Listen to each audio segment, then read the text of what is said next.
Princeton University, and he was an assistant professor at Texas A&M University from 1998 to 2001. And he joined Columbia University in 2002, where he is a associate professor. And his research interest is in the general areas on computing, on wireless communications, and signal processing. And he received an NSF Career Award in 1999 and a Best Paper Award from IEEE, a joint paper award from IEEE Communication Society and Information Theory Society. His current research interest is in wireless communication, statistical signal processing, and genomic signal processing. He has been very active and is serving as associate editor for 4 transactions for IEEE on communications, wireless communication, signal processing, and information theory. So today he will present his recent research on adaptive optimization related to IEEE 802 documentary. Good morning. It's a pleasure to be here. Today I'm going to talk about the recent work of my student myself on using signal processing for some applications in networking area. Specifically, we look at the problem of estimating the number of computing terminals in a wireless LAN environment, and that's important in the sense later we'll see that it's a very important parameter to optimize the network throughput. And this is the outline.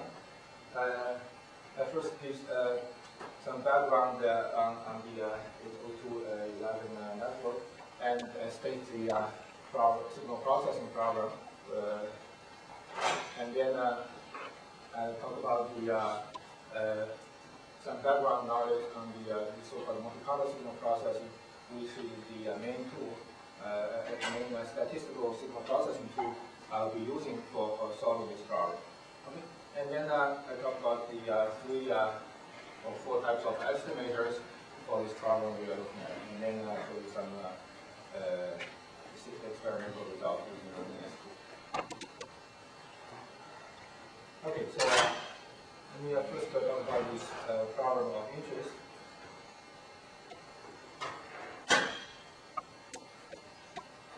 Okay, so what is 802.11? Probably everybody knows what is 802.11, and it's basically the IEEE wireless LAN standard, and it's basically for indoor and office use. Probably nowadays every campus has a wireless LAN, and that's the inside those routers and base stations it runs the 802.11 protocol. Okay, so essentially it's the wireless version of the Ethernet standard.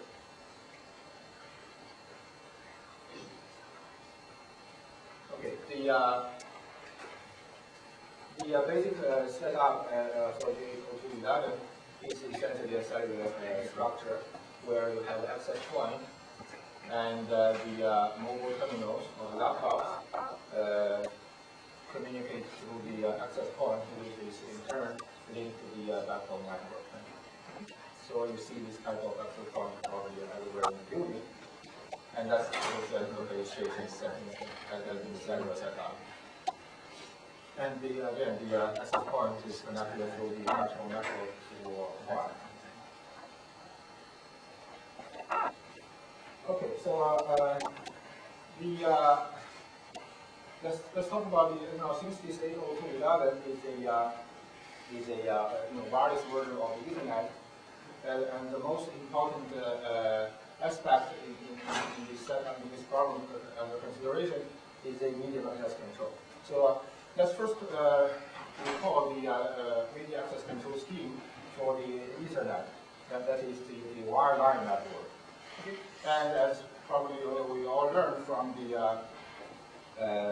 networking courses, the Ethernet uses so-called CSMA protocol, right? The random access. So essentially, whenever somebody has a packet to send, they will send their packet at will. Okay? So basically, all these computers will compete for the medium.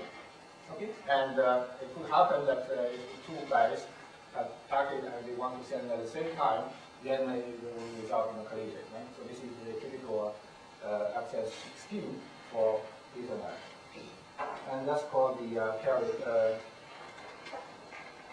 And more specifically, it's called the so-called CSMACD, the carrier sense multiple access with collision detection.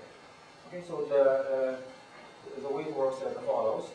Now, before you you have a data, and before you transmit, you always filter the channel. If the channel is sensed as idle, you will just immediately transmit. Okay, and then if the medium is sensed as busy, in other words, somebody else is transmitting, then you wait until the channel is idle, and then you transmit immediately. Okay, and with this simple protocol, even if you sense the channel, there's still a possibility of a collision, because if two users have sensed the channel at the same time, and that channel is idle, and both users want to transmit their packet at the same time, and that will result in a collision. Right? Okay, and the good thing about Ethernet or wireline communication is that while the user transmits, they can also listen to the channel. Okay, and that's called the collision detection. And once you detect that somebody else is also transmitting, you immediately stop transmitting. Okay, and then you will reschedule the transmission according to a so-called exponential backoff scheme. Basically, you wait for a certain amount of time, and then you will retransmit. Okay, so this is the so-called CSMACD access scheme for Ethernet, or in other words, for wireline network. Okay, and this is a very simple scheme, and by no means it is optimal. However, it's very simple to implement, and it's good for bursty traffic, and it simply works well, and therefore it runs at every computer network. Now, for 802.11, as I just mentioned, is essentially the wireless version of the Ethernet. So basically, the access scheme is pretty much similar to what I just said. Okay, so everybody, again, these guys are unsynchronized, and whenever they have some packet transmit, they will transmit, and therefore it is possible to result in collision. Okay. However, there is a major difference between wireline and wireless communication, and a fundamental difference in the sense that the wireless terminals, okay, this is the main difference, cannot transmit and receive at the same time. Okay, and therefore, in the wireless version of the Ethernet, or is 802.11, it cannot use collision detection. Okay, if two users transmit at the same time, then you have to wait until these two packets are all transmitted before you can realize this is a collision.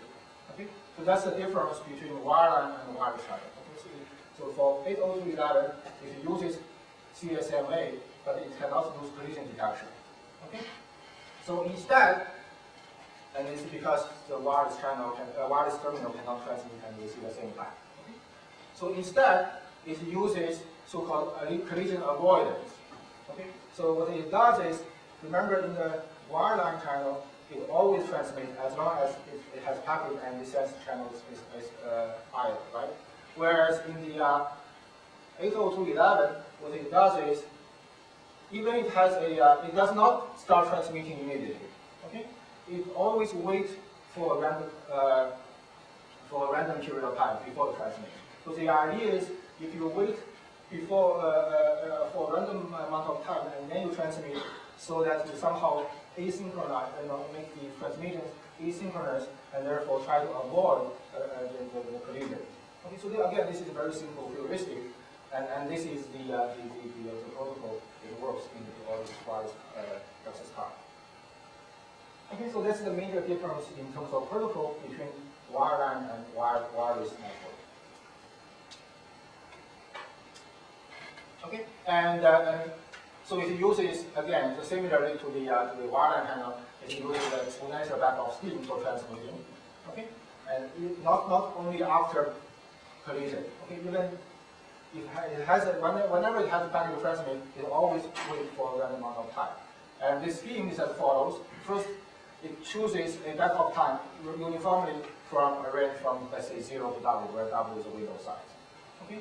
And if there is an unsuccessful transmission, namely if there's a collision, packet collision, then after this collision, it will double the window size.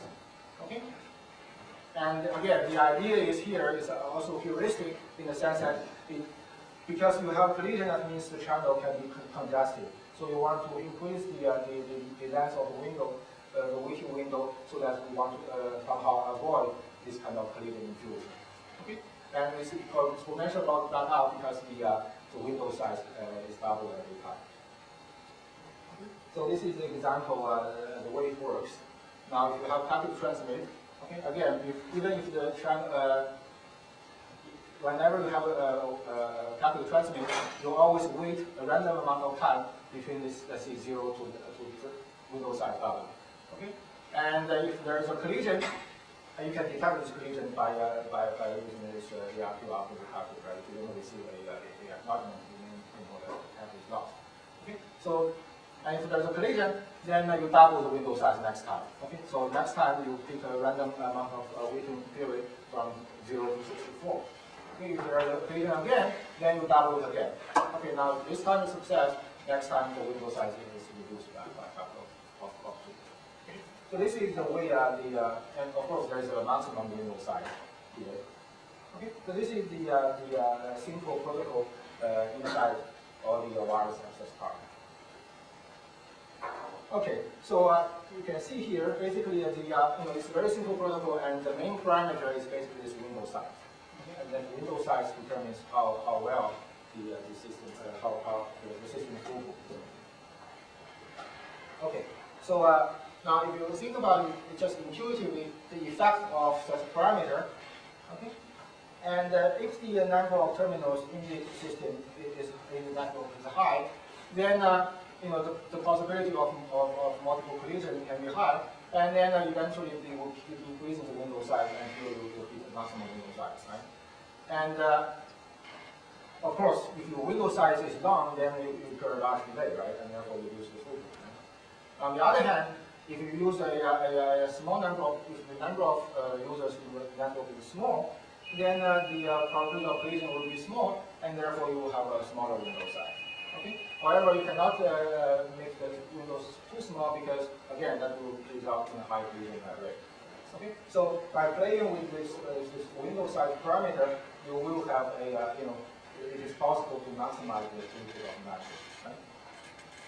That's intuitive. Okay.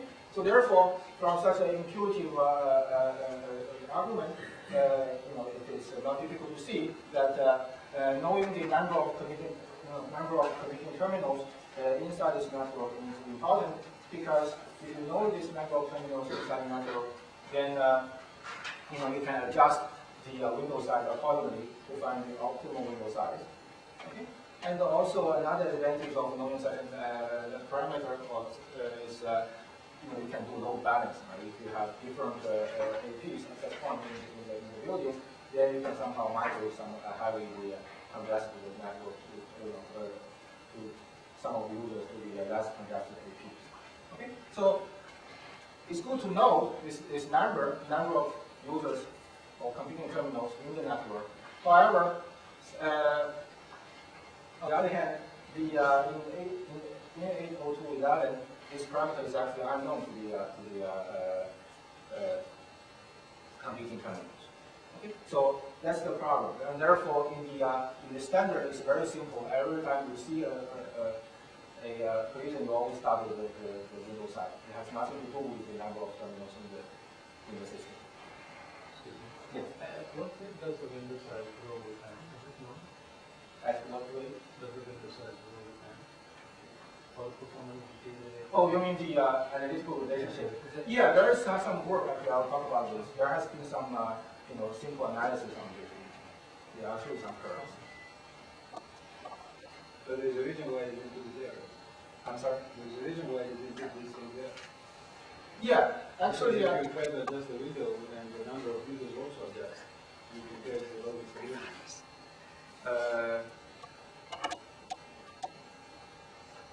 If you adjust the window depending on the number of users, right. A, you're going to have a delay between what you estimate the number of users and the actual number of users.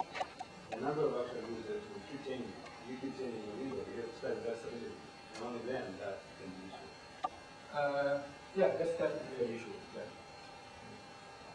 Yeah, that's a good point. So basically, the nodes cannot observe the number of users computing terminals inside the network.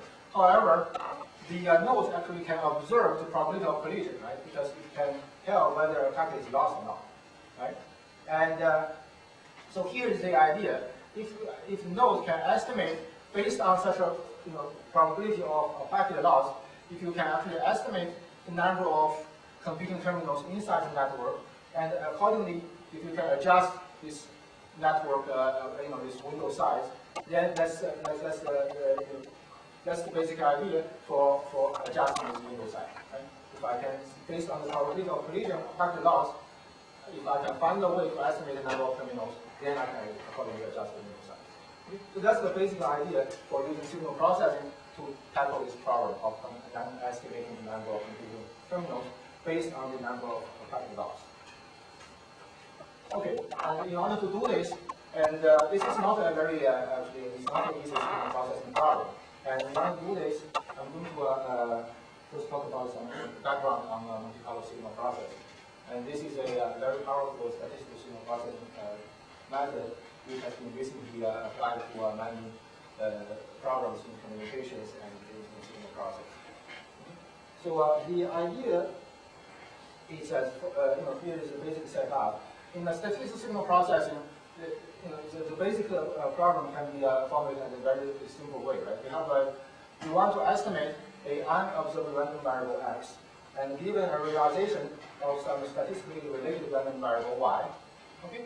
And from deduction estimation theory, we know that there are basically two family approaches to such a problem, right? One is the likelihood-based approach, where you write down the likelihood of y given x, and then you maximize this likelihood, right? And then there is another family called Bayesian family, basically treats everything as random variable, and you find a posterior distribution of x condition on y, the unknown condition observation, and once you have this a posterior, then any estimate can be obtained using such a posterior. For example, the MMT estimate is simply the conditional mean, right, using this posterior. Right? So these are the two approaches. Just keep this one. So now the problem, of course, with such an approach is that when the problem becomes high dimension or very highly nonlinear, it is usually difficult to write down such a posterior distribution. Okay? And therefore, for example, if this vector has a very high dimension, then it's usually very difficult to write down to carry out this integration. Right? So therefore, there came to this idea of using Monte Carlo, essentially the simulation idea. Right? That's what we do every day. If you have a very complicated system and you want to look at the performance of such a complicated system, and you use simulation, because writing down the exact performance using integral is usually infeasible. Okay, so there are several generic problems related to this type of statistical inference problems. They involves integral, they involves optimization, okay, and sometimes it involves both. Okay, so the idea again is usually it's easy to write down straightforward those equations, but the problem is, again, once this dimensionality becomes high, all these tasks, integration and optimization, becomes computationally infeasible. So therefore, we need to resort to Monte Carlo method. Okay. And the Monte Carlo method is intuitively very clear, right? What you do is if you can find a way somehow to generate random samples from these underlying distributions. Okay, and then you can basically approximate this integral by the sample mean, right? Okay, and that's the idea we use in simulation. But here I'm going to use this idea in signal processing. Okay, because if you think about signal processing, I have the same problem. I need to find the posterior distributions, and I need to do some sort of this integral optimization.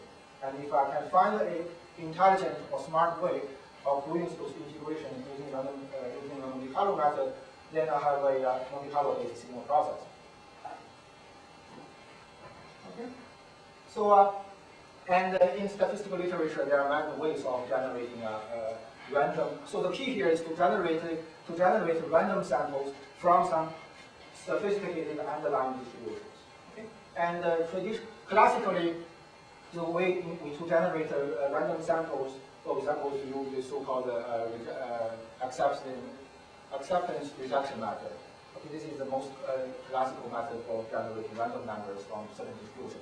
And this method works well if your the dimensionality of X is small. Okay? Otherwise, if it's a high dimension, then this method can be very inefficient in the sense that it generates, because it involves a rejection step. Essentially, what it does is you first generate a sample from a candidate distribution, and then you decide, based on certain criteria, you decide whether to keep this sample or throw away this sample.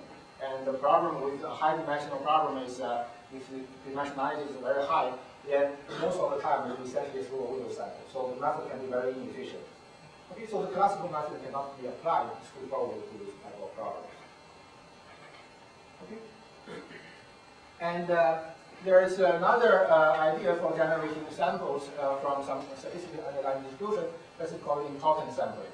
Here, the idea is also very simple. So if it's difficult to generate a sample from a certain target distribution, but if it is easy to generate a sample from some well-chosen, easy to generate distributions in Q, then what I can do is I can generate samples from Q, and then associate that sample with a certain weight, which is the ratio between the target distribution pi and my chosen distribution Q. And then basically I can do exactly the same sample averaging by simply introducing, including this weight Q, W into the sample average. So instead of using a sample average, I use a weighted sample average, which is the weight is determined by the ratio of the two distributions. Okay, and that's the basic idea behind the so-called important sampling technique. Okay, so and the in general, if this pi is multidimensional, there is a very efficient procedure called the Monte Carlo Markov-chain Monte Carlo method for generating random samples from such an underlying distribution. So the idea here is to construct a Markov chain whose equilibrium distribution is the distribution of interest. Okay, and basically what you do is you generate. There are conclusions, but I'll just explain the basic idea. The basic idea is to generate the element of this high-dimensional vector element-wise based on the conditional distribution of that particular element conditioned on the rest of the element.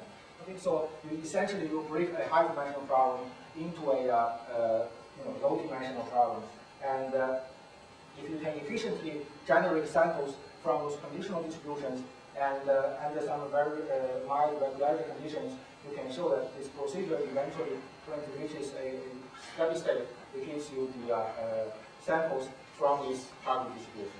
And that's the so-called Markov-chain Monte Carlo method. And that's there are many variants under such a general framework. And this, okay, and basically this is, you can think of this from signal processing view. Point of view, you can think of this MCMC type of method as a batch signal processing. So what you do is you collect all the data, okay, and then you perform this signal processing or the statistical signal processing on this whole batch of data, okay, by running this Markov-chain Monte Carlo algorithm. And there are a number of versions of MCMC, starting from the so-called hypothesis testing algorithm with a is essentially a variation of reduction acceptance method. And there is also a very efficient method called the cube sampler. So this is the most efficient MC method. Again, the idea here is to use this conditional distribution of a particular element conditioned on the rest of the element of the unknown vector. Okay, use this as a trial sampling distribution, and then every time you sample an element of this vector using this distribution. Okay, so to start from a random vector, and then every time you want to generate one sample of this vector, you sample each element-wise based on those conditional distributions. Okay? And so this is a very elegant method, and it turns out that you can use, and again, under moderate regularity conditions, we can generate samples from the target distribution. Okay, once you have those samples, then you can simply use the statistical average, the sample average, to form the estimate of the quantity you want. Okay, and there are some other variations of more advanced MCMC method for different applications, for more complicated problems. Now, as I just said, the problem with the MCMC approach is a batch signal processing. You have to collect the whole data and then perform signal processing on the whole batch of data. Now, in signal processing, especially for some online applications, a lot of time what we want is so-called adaptive processing, signal processing. So what you want to do is, as the data sequentially coming in, you want to sequentially update the estimate of interest, right? So every time you have new data coming in, you want to update or modify the estimate of the quantity of interest. And that's basically the so-called adaptive signal processing. And in the Monte Carlo paradigm, there is also a version for this corresponding to this case, and that's called sequential Monte Carlo. Okay? So the idea here is every time, at time k, I have already observed, let's see, observation y0 to yk. Okay? And basically, you can think of this as a sequential inference of these posterior distributions of sk. Sk denotes the quantities of interest up to time k. Okay? And then I have observation up to time k, denoted as capital Yk. So basically, I will have a sequence of probability distributions, and I want to make inference with respect to the sequence of probability distributions. Of course, this is you can do this Monte Carlo batch method by every time you run the batch method on this set of data. But of course, that's very efficient, right? Because this data are highly overlap. What you want to do, you want to find a recursive way to update those probability distributions. So that's the idea of sequential Monte Carlo. Okay? And in order to do this, we have to make use of this concept, as mentioned, the important sampling concept. Okay? So, and the basic procedure for this sequential type of Monte Carlo is as follows. Just to summarize the procedure, essentially what you do is, again, remember in important sampling, you have to have a trial sampling density, right? So I use a trial sampling density, and the criteria for choosing a trial sampling density basically gives you the different, if you use different criteria, if you use different Q, you will have different algorithms with different efficiency. Okay? So nevertheless, given a particular Q, I can draw samples from this Q. And then I introduce this, again, there is what I want is P, right? So there is a weight. And this pair of samples and the corresponding weight is called the properly weighted sample in the sequential Monte Carlo setup. Okay, so again, I use this weighted average eventually to approximate the quantity of interest. So the question becomes, if I can find a recursive procedure for updating such a weighted sample pairs as new observations coming in, right? And indeed, there is a very simple procedure for doing so. And this is the procedure is as follows. It's very simple. So suppose at time k minus 1, I already have a properly weighted samples based on the observation up to time k minus 1. And at time k, I have a new observation coming in, right? And I have a new yk. So what I need to do is I need to update to obtain the new properly weighted samples by modifying those old samples, right? Remember, these guys are all random. Okay, so what I do here, this is the general procedure for doing so. So what I need to do is I generate samples corresponding to time k. Okay, this is the quantity of interest x, right? Based on a trial distribution which is given in this general form. Okay, this is, again is Q. It has specified, and the art is to specify this particular Q for particular problems. Okay, and then once I get samples from this one, so I can simply augment the old samples with this new sample to get the updated sample at time corresponding to time k. And then I recursively update the weight using this simple formula. Okay, and turns out you can easily show that by doing so, the new sample pair you get is also properly weighted with respect to the target distribution P. This is the target distribution I want, right? Okay, so this is the so-called sequential Monte Carlo signal processing. Now, there are several variations for this type of sequential Monte Carlo, and to make it more efficient. And in particular, a lot of times, especially in communications applications, those x, the state of interest, take discrete values. For example, in digital communications, if we take x as the information symbols, they take discrete values, right?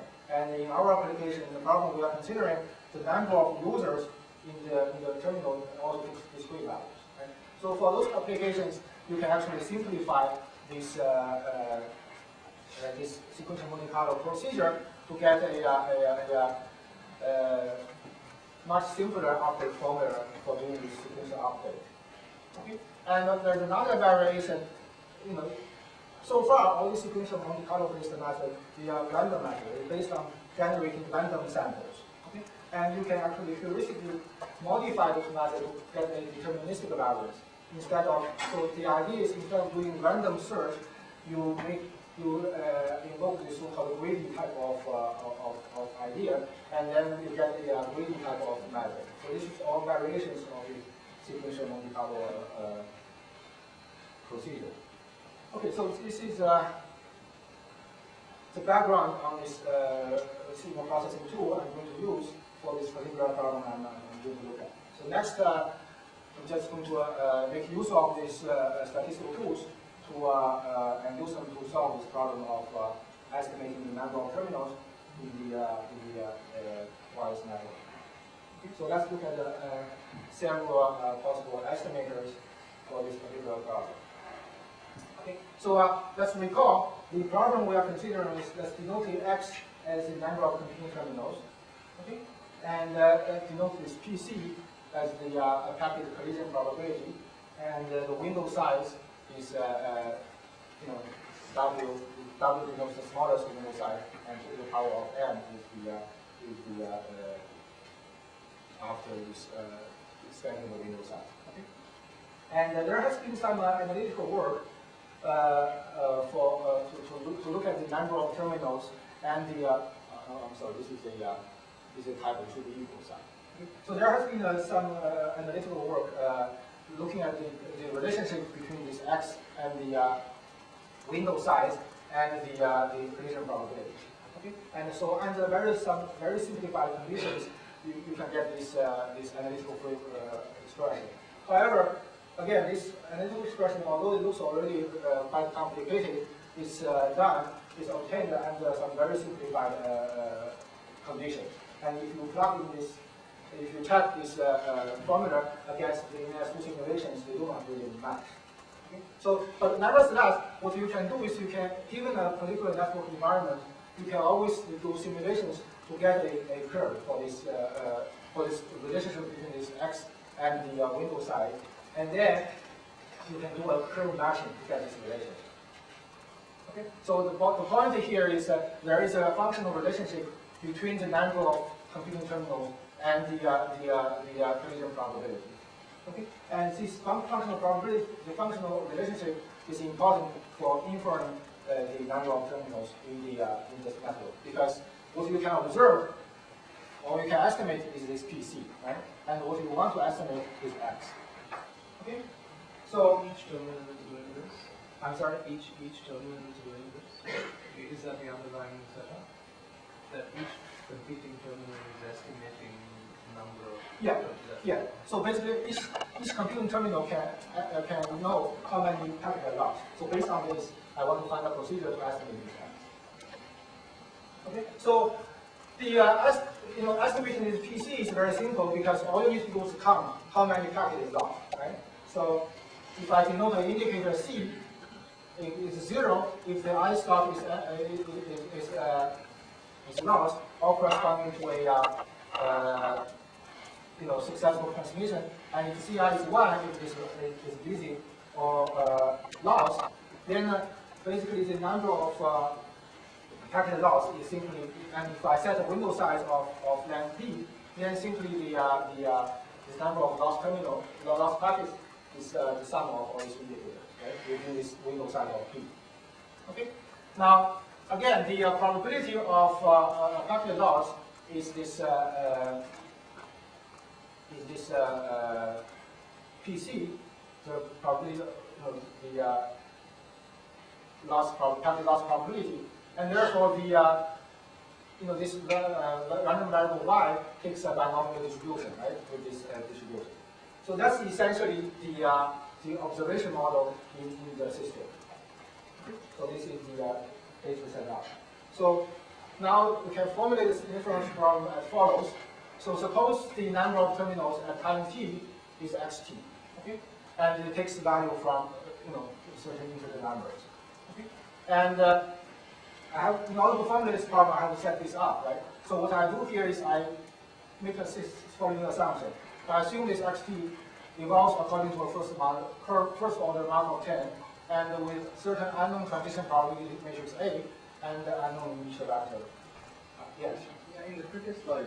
Yeah. PC is the collision probability. Yeah. For a terminal. So say if I'm a terminal and I have a collision in this time form, so I'm going to wait. I'm going to double my window size.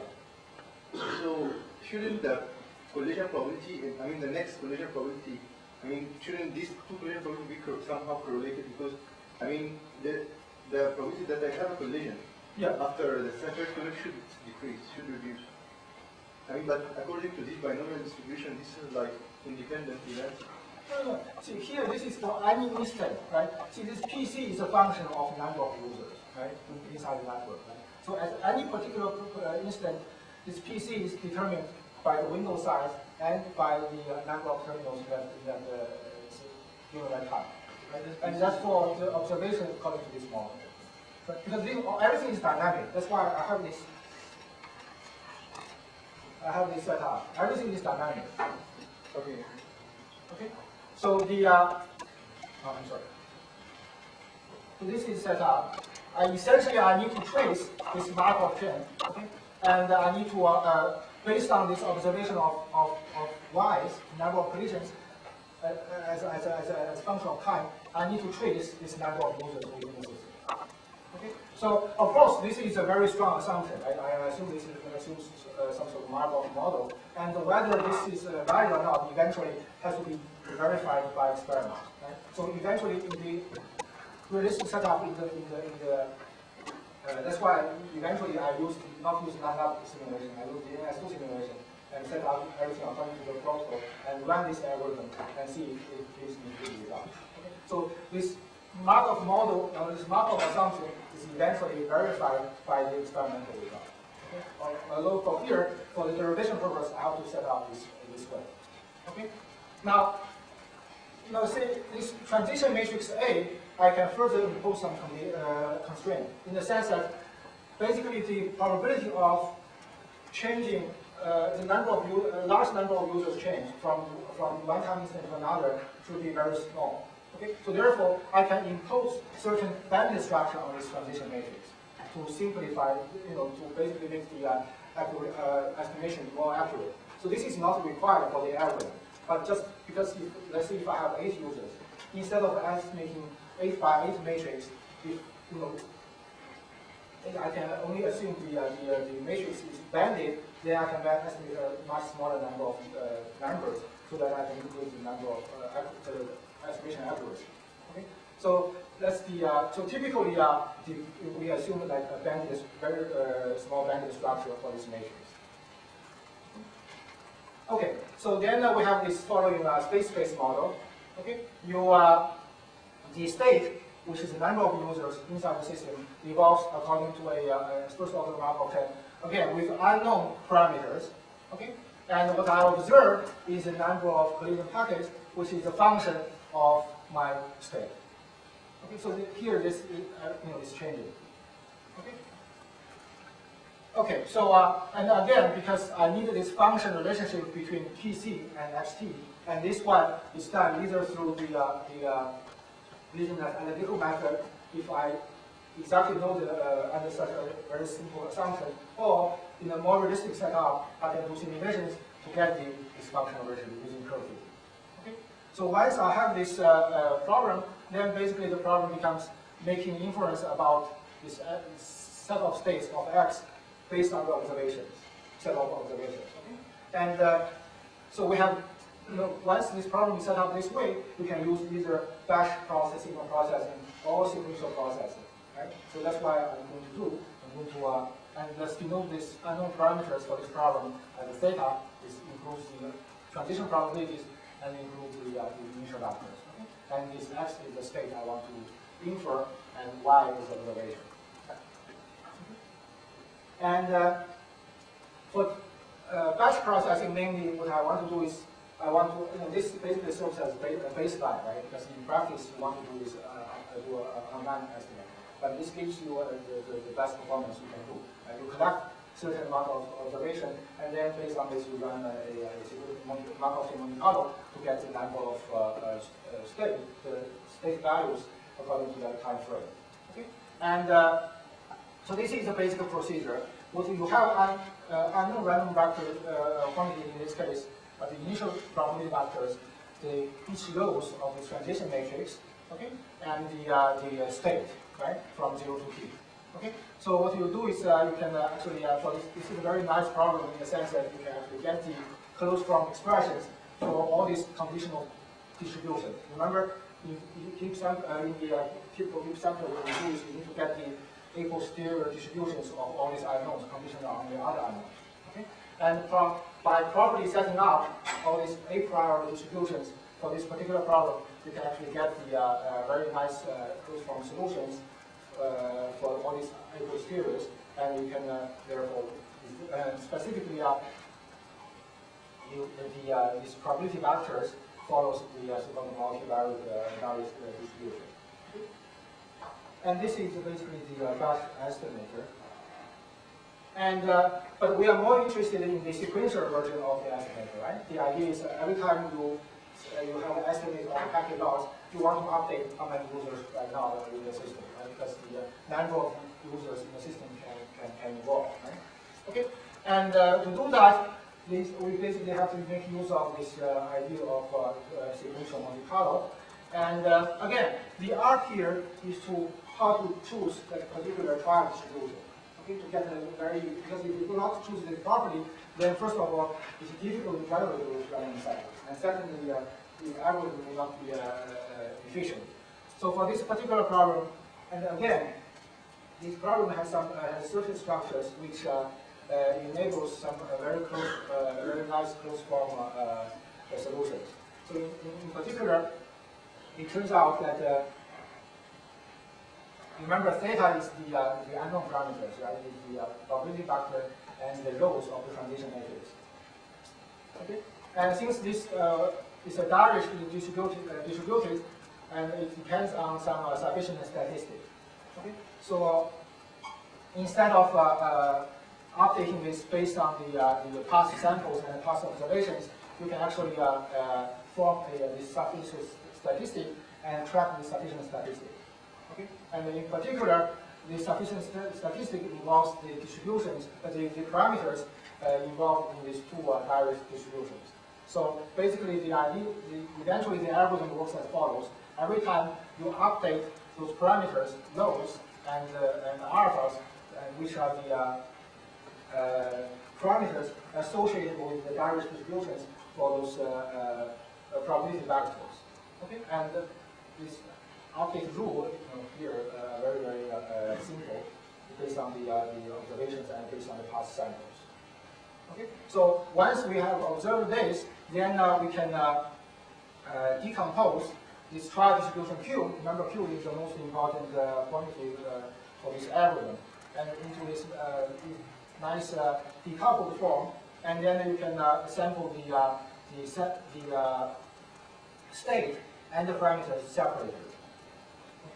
Question: is the village play an assumption or is it a constant deterministic? Oh, see, in the Bayesian statistic, you have to assume some sort of prior. So right? the village play is a prior that you assume. Yeah, and it turns out that using this prior, the posterior is also the So same. it's a conjugate. Yeah, it's conjugated, and particularly for this problem, you can essentially, instead of tracking the x and y directly, you can simply track, recursively update those parameters in the direction. I just wanted to say that in the theory of universal source coding, where the source is Markov, but we don't know the parameters, similar ideas we use the village prior and the parameter space, and when we look at the mixture that you get out of it, it has this nice recursive structure, I see. being used for data compression. I see. And the probability for data compression. I see. So in the vast body of literature that deals with this problem in source coding. Okay. Okay. So and once you have this proposal distribution, then again you can sample the parameters and the state individually. And turns out the state distribution also has this this very simple distribution. This is evaluated binomial distribution, and then this is based on the sample we draw from the parameters. And this is what we draw in the first step. Okay. And then once you have this, similarly, turns out the proposal distribution for the each row of the transition matrix follows mixture diagram as you said. Okay. And now, once you have all this, so the sampling steps can be implemented very efficiently. And turns out that even this weight update can also have a very simple or very nice closed form expressions. And in particular, for this particular problem, there's another nice feature in the sense that this weight update is actually independent of the current sample. It's only a function of the previous sample. And this has a very good consequence in the sense that I haven't talked about this, but in the sequential Monte Carlo method, you need to constantly rejuvenate the samples in the sense that because this process is a sequential sampling procedure. So every time you have to test whether the samples are efficient or not. And efficient in the sense that it has a larger weight factor, because eventually it will contribute, make a larger contribution to the final inference. Right? So if those samples becomes inefficient, you need to constantly throw away those bad samples and magnify those good samples. And this is called resampling. And resampling is based on the weight, right? Because you want to throw away those samples with smaller weight and keep those samples with large weight. And it turns out that for this particular problem, since my weight, the current weight is independent of the current sample, what you can do is you can first do resampling before you do sampling. Okay, and this basically saves computation. Okay, because you don't have to sample based on the bad samples and then eventually throw away. You first see whether the sample is good or not, and then you sample based only on the good sample. And this is not possible for general sequential Monte Carlo procedure. But in general, you have to first do sampling and then do resampling. For this particular problem, it turns out this new weight is independent of the old sample. So this is another nice feature specifically to this particular problem. Okay. Okay, so this is the just the summary of the sequential Monte Carlo algorithm. Okay, so as I said, because of the structure of the problem, you can first calculate the weight, and then you can decide whether to resample or not. And then at each time, what you do is you sample each one of these quantities from the corresponding posterior distribution, and then you update the sufficient statistics. Okay? And this is, you do this every time instance. Okay, so as I just said, there are some variations for this particular sequential Monte Carlo method. And in particular, I can derive a deterministic version or variation out of this sequential Monte Carlo by replacing the random sampling schemes by the greedy type of idea. Okay? So here the idea is, instead of every time you sample based on the this two-sphere distribution, you try to calculate the Euclidean distribution, and then you find you always keep those samples with the lattice way. Okay? So by no means this is optimal, but this is just a heuristic in the sense that if I eventually I want to implement such an algorithm in the chip, I want this algorithm to be as simple as possible. Okay? So I don't want to have some sort of random number generator within the system. And let's try to come up with a deterministic variation and see whether how it performs. Okay? And it turns out such a deterministic variation does not incur too much performance loss at all. Okay?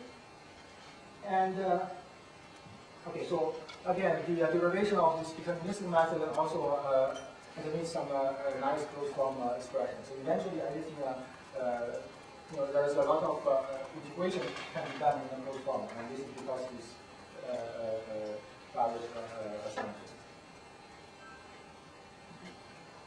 So, and there's another aspect to further simplify such a estimator, in the sense that so far in this sequential Monte Carlo approach, either for the Monte Carlo-based method or the deterministic method, typically in order to form the final estimate, I have to keep certain number of strings, right? N strings in order to form the the average in the end. So here, instead of using keeping m strings, I want to keep only one string, or as a smaller number of strings as possible. So here, essentially, I want to have some sort of Viterbi type of algorithm. Okay, instead of doing Bayesian, I want to do this likelihood type of algorithm. Okay? Again, this is based on the this sequential approach I just derived. I want to further simplify this algorithm, okay, and by making some bold approximations. So here, and if you look at this problem more carefully, this is essentially a hidden Markov problem. The only problem is because all those parameters are assumed unknown, and therefore eventually I do not have a strict Markov property, in the sense that so see, if I know the parameters, let's see the initial the transition matrix and the initial probability vectors, then you see the state estimation becomes a strict Viterbi type of problem, right? And then you can apply the Viterbi algorithm, by decompose the problem properly. However, when using dynamic program or Viterbi algorithm, however, when these parameters are unknown, you cannot really do this kind of decomposition because those states, the Markov property no longer hold anymore. Okay, so the idea here is, since I cannot do that, if I can just make a both assumption or approximation, saying, okay, even if it is not true, I just assume this is true and derive the corresponding algorithm and see how it works. Okay, again, the idea here is to eventually come up with the simplest algorithm which is amenable to implementation, okay, and see how it performs. So if you make such a both assumption, which is the same assumption used in the same condition for invoking dynamic programming, and then you can come up with again, a recursive algorithm, but now you only keep one string. Okay? So it still involves updating those sufficient statistics. Okay? But now, instead of having every time, instead of doing the average, I take the maximum. Okay? I choose the path. Essentially, it's the same as my Viterbi algorithm. I choose the path with the maximum score. But those paths has to be updated because every time I need to estimate those transition parameters. Okay? So this is essentially a Viterbi algorithm coupled with a state estimate. Okay? again, by no means this is a theoretical sum, and by no means this is optimal. So all I need to do eventually, I need to verify this by some result. Okay. So this is the final approximate maximum likelihood of estimator. Again, this is only keep one path, and every time you estimate a state, and you take the maximum path by running this vector type of area. So this is the maximization step, and then there is a same step as before. Constantly update the sufficient statistics using exactly the same method as I derived in the sequential Monte Carlo. So basically so far I look at the one batch estimator which serves as a baseline. Okay, and then I look at the exact sequential Monte Carlo estimators. I look at the deterministic variation of the estimator by replacing the random number generation by this greedy type of search approach. And eventually I make another layer of approximation by getting rid of the multiple streams and using only one stream. Okay? So let's look at the performance of these different estimators. So again, in deriving the algorithm, I made a crucial assumption. Right? I assume the state evolves according to a first order Markov chain, right? And in the simulations, I do not make this assumption. So basically, what I do is I use the NS2 simulator, okay, and which basically runs this 802.11 protocol, okay, and use all this setup, compared with the standard. And then to generate this traffic, we use the Poisson data, okay, in the continuous time, and then the departures according to the this standard specification. Okay, and then I use the I run this first result. I run these different estimators and I look at the mean square error of the estimator.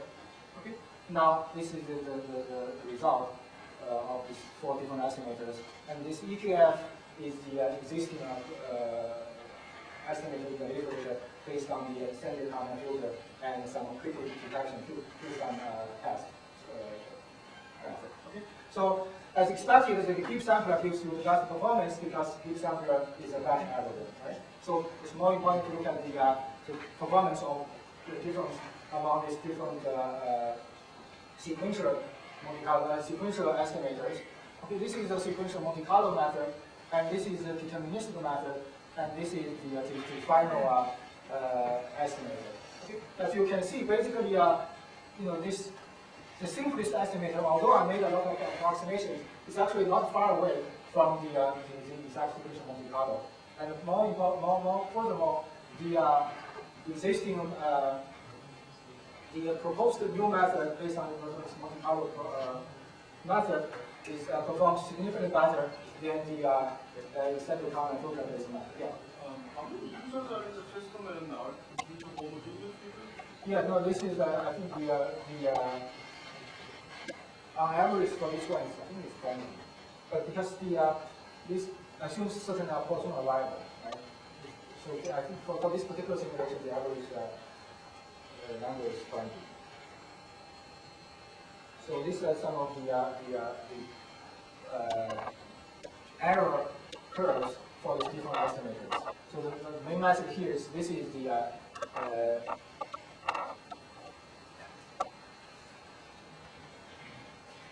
yeah. So basically, you can see the performance of these 4 estimators performs pretty much similar, even though for the deterministic method, I made a lot of further approximations. So this is the signal process, the estimation performance. Right? Eventually, we want to see how this performance of eventually translates into the network flow. Right? So let's look at the performance metric in terms of network. So this is the curve in terms of throughput as a number of computing terminals inside the network as a function of the window size. Okay, so again, here the message here is depending on the different number of users. Ideally you should have different window size in order to achieve the maximum performance. Right? so with different, look at this different number of users, especially when the number of users is small, then here it's quite delicate to choose the corresponding window size to maximize the throughput. Okay. So, and here basically the setup. So this is the one simulation result in terms of the throughput. And the algorithm we use is the simplest algorithm using the one string and approximate maximality. Okay. So, and so basically for this particular simulation, if I do not, this curve corresponds to the standard IEEE algorithm, we do not update the window size. Okay. And is this still in the context of this Boston model that we have? for yeah, the arrival I assume is possible.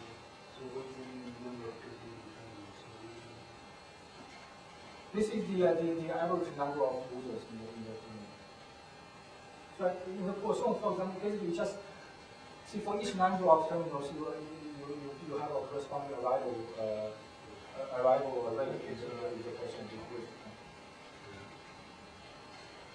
So basically by adjusting that idle time, to the average number of users in the network changes. You're decreasing the Poisson rate for each user that you increase the number of users? No. Not for each user. The port of users is the machine to arrive in living person. Well, how do you get the number of users? No, I think the number of packets, the packet generation procedure is possible. Is that correct? Yeah, but packet generation, yeah, Is that, no, what is possible? Oh, packet generation procedure?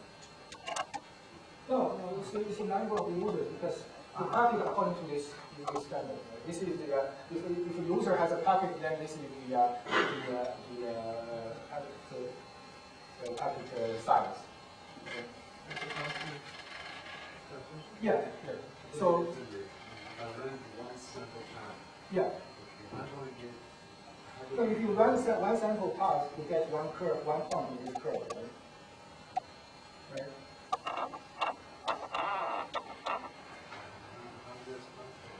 Once again, I mean, the number of competing terminals would vary over time.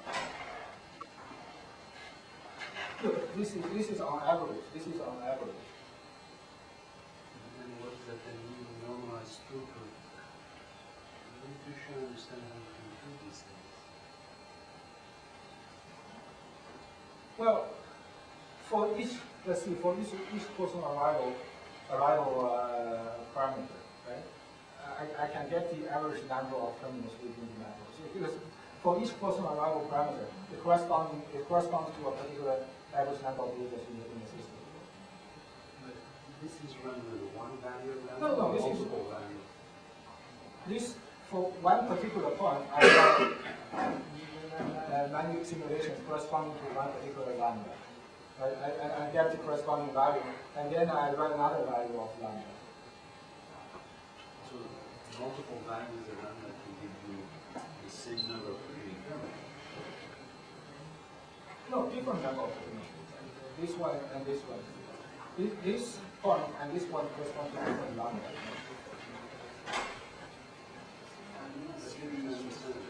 The arrival rate of all terminals in the system is the same. What parts would you take this? Yeah. I'm not sure I understand. But the idea here is okay. So, but here the idea is if I don't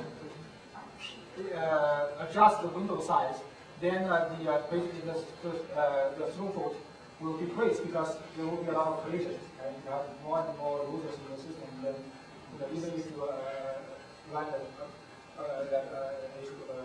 protocol, the CSMA/CA protocol, you still have a lot of collisions. On the other hand, by estimating or tracking the number of users, and then by adjusting the corresponding window size, then you can maintain a certain throughput. Yeah. The relation that you had between the number of the users Yeah. and the window size and the number of the collisions Yeah. was based on the fact that this basically the Based on this one. the window update rule. Yeah. No. The window update rule was based exponential. Yeah. Now that you're changing that rule here, you cannot use that basically for a relationship data. The basic relation that you use between x and p. But based on the fact that this window update was a simple exponential. Now that you're changing the rule and controlling the system in another way, how can you use that the same relationship? And that relationship is valid only for stationary steady state. No. I mean well, first of all, that relationship you put up there. It does not fall when everything is standby. It's not correct. Yeah. And that relationship does not fall when I change the way I adjust the window, like you change.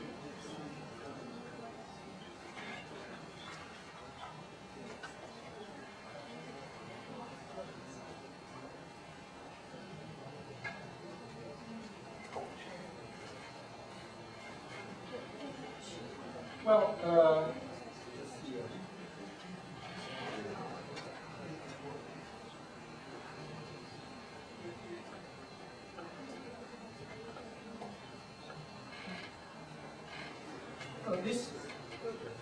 these curves are only a function of this for a particular window size. So this is the way I get this probability. For a particular window size and for a particular number of users, I run the simulation to get the corresponding curve, the f between PC and x. Okay. You use these curves or that No, I don't use I told you, right, that eventually what I did is I do simulations to get the functional relationship, and then I do a curve fitting to get those function h. That's the way I done it. Because the analytical work, even though this satisfied the protocol, the analytical relationship does not hold in this kind of practical setup. So basically what I did is I ran simulations to get the corresponding curves, and then I do curve fitting. And I use that curve fitting formula in my simulator. That's the way I did it.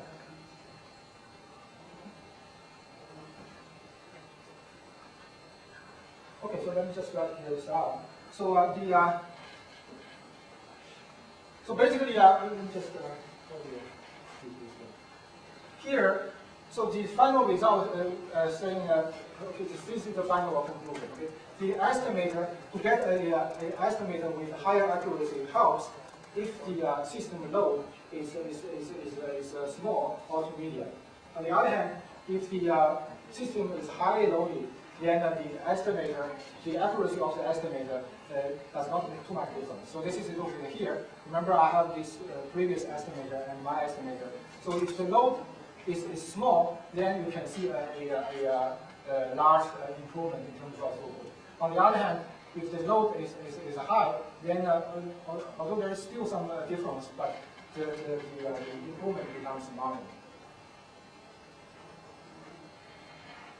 Okay, and similarly for the delay, you have the similar conclusion. Only if the load is from medium from a small to medium, then you can, by using an estimator with high accuracy, you can gain a reasonable amount of performance.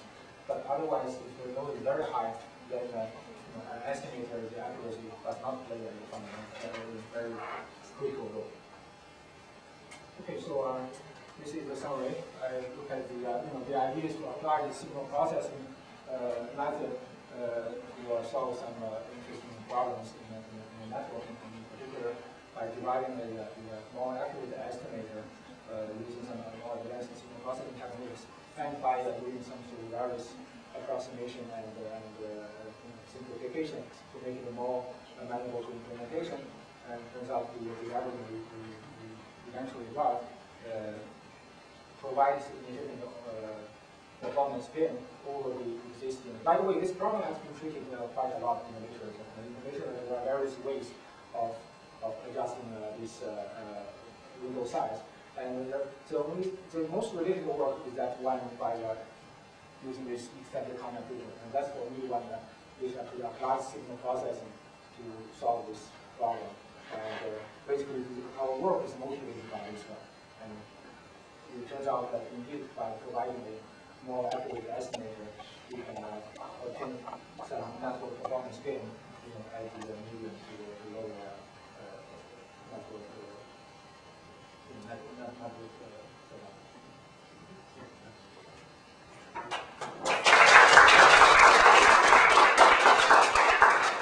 Any quick questions or this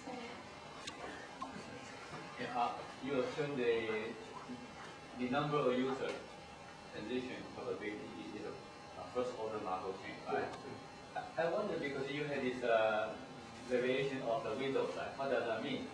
At this particular moment when there's a collusion, then those users will be spread to the future time in a certain way.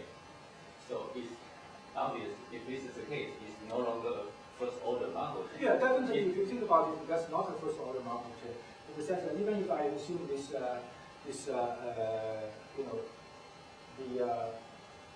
continuous, the person arriving in continuous time, and because of all these protocols running inside this AOD, so eventually I don't think that's a Markov, strictly Markov chain. But that's why eventually I need to verify all this through a more realistic simulation. But it turns out that using such a simple assumption, eventually gives you a reasonable result. So I will not claim that this assumption is correct. It's just simplification to provide a simple algorithm. I have a question. For the DCF, 3211 DCF protocol, in addition to CSMA, it also use RTF, CTF. Yeah, that's the small one. Yeah. So my question is that, from my understanding, by using RTF, CTF, the window size, that W, will and the size of the channel performance will be minimum on that. So you mean the performance of the network, and as a function of the W will be kind of flat, not at the speaker show. Yeah, so you mean that one that will essentially reserve a channel, right? Yeah, that's the one. My understanding that one is seldom used. Yeah, that's my understanding. That's seldom used. Yeah, that's a question everybody asks. I have a question. In the setup, if the protocol itself starts with a small window size, now your work shows that when the number of users is small, the number of terminals is the performance of the computer to the window size. As the number of users gets larger, the window size will become larger, but estimates are not needed. So it's only at the lower level, right?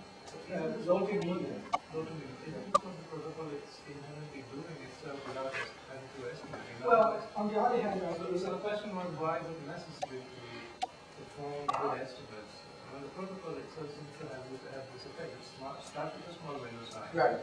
And if it sees that the collision probabilities are lousy, it will just keep on increasing the...